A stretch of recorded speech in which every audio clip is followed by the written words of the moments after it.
I've been going through graphic novel wise, all the graphic novels in order with the DC post Crisis. So after the Crisis on Infinite Earths, going through all of that line.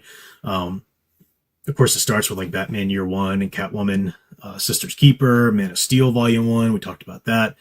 The last one I talked about was the Green Lantern Corps, Tales of the Green Lantern Corps Volume One. Next up in the list, as I teased last week, but I never got around to recording it this week, is Wonder Woman, the George Perez Wonder Woman Volume One, Gods and Monsters.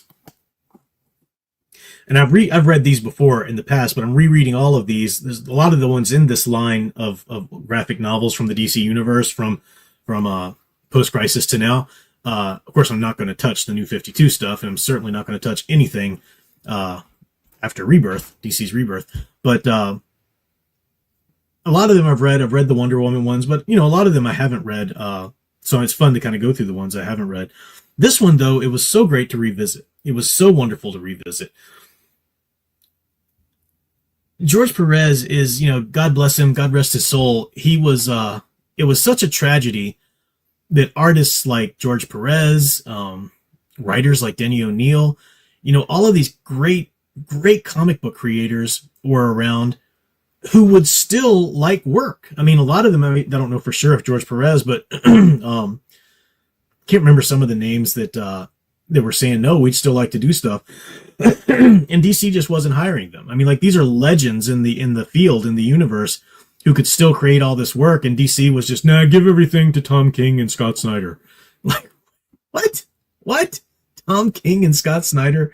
Why do they get to write everything? I mean, what have they really... I mean, Scott Snyder, maybe one or two things here and there, but, like, they just don't deserve all this. I don't understand how, well, DC just picks, like, three, of its writers that it claims is good, and ignores all these wonderful artists still capable of giving us things, but because they're older, I guess, or whatever, I don't know. I mean, George Perez eventually passed, which is sad. But George Perez's Wonder Woman really stands up. Every iconic Wonder Woman fan you meet will love his work. It's not perfect. I'll say, I'll say one or two things that I have issue with in a moment. But this is actually a strength. It's going to sound like it's a critique, but this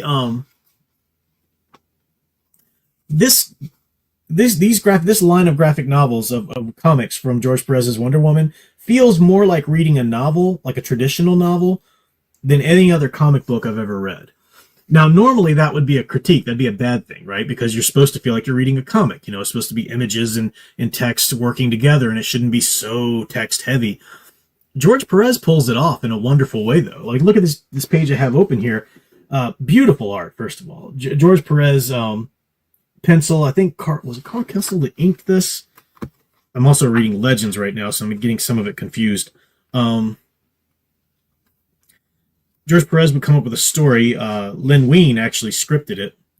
I can't remember if he had an inker or not, because I'm conflating it a little bit with... No, I think it was all him. I think the art was all him. Anyway, the art's beautiful, and the art is so detailed and so well done. You think about a comic book page with this many panels on it. Normally, I mean, how many panels is this one here? 1, 2, 3, 4, 5, 6, 7, 8, 9, 10. 10 panels on one page. That's absurd, right? That's unheard of. 1, 2, 3, 4, 5, 6, 7, 8, 9 on the other one. That's way, in general, that's like too many panels to keep putting on a page. And the reason it's too many panels to keep putting on a page is because the art will start to suffer. If the panels are so much smaller, the artist will tend to just sort of suggest things rather than draw them out completely. You get a lot more sort of minimalist art, which hurts the overall effect if that's not the way the whole book has been drawn. And then if it's so much text, the text is usually boring to read, and it usually doesn't correlate with the art so much, where text and art are supposed to work together in a comic. And that's what they do. Even though it's crammed with so many panels, that's absolutely what it does. It works together perfectly, and the art never suffers. Even though it's a small, panels in some places, the art never suffers. And he knows how to make it breathe a little bit. Of course, he'll give us some splash pages, occasionally and whatnot. So it's beautiful like that. Like I said, Len Wein scripted it, but the story's basically from from George Perez. He did work off an idea that Greg Potter had at first, but he changed that idea a lot. And it's just, man, the art, like, that's Wonder Woman. You know, I think of Wonder Woman, you know, if I'm thinking of a comic form Wonder Woman, I always picture George Perez as Wonder Woman, unless we're thinking like live action, in which I picture Linda Carter, of course.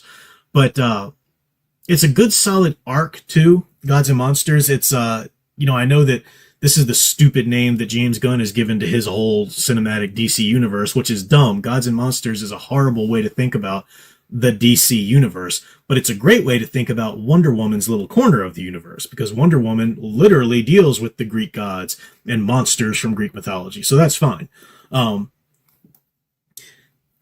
It's a new sort of origin story for Wonder Woman, which is great. You know, they needed new origin stories for a lot of the characters after Post-Crisis. Here's my problem with it.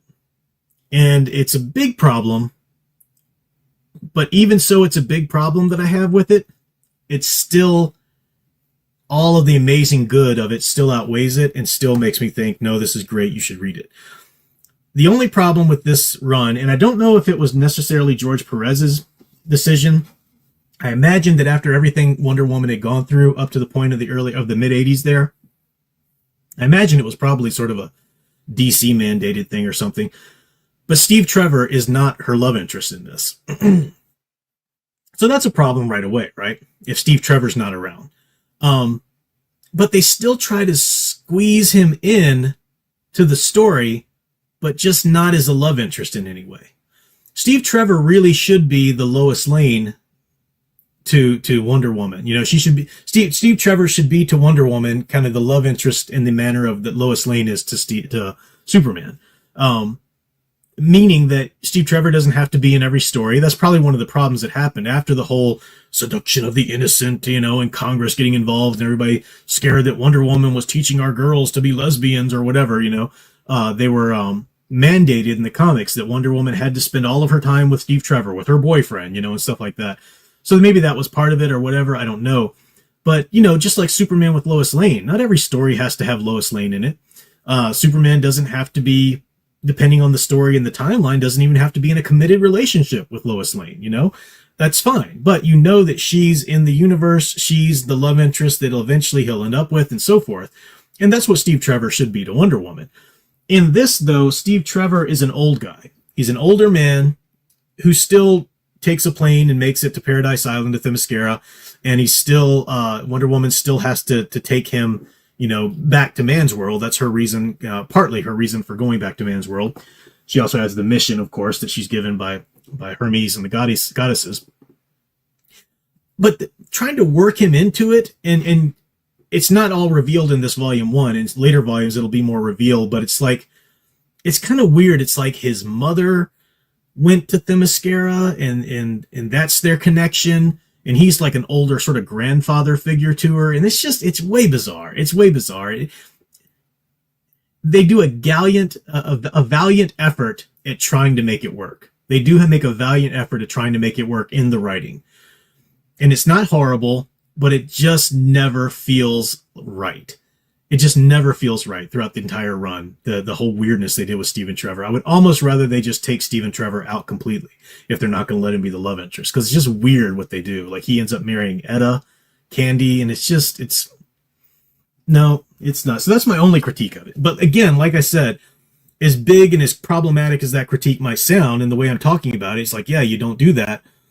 It's so overshadowed by all of the truly epic, wonderful, like, this is the iconic Wonder Woman. That's her. That's her in character, in spirit, 100%.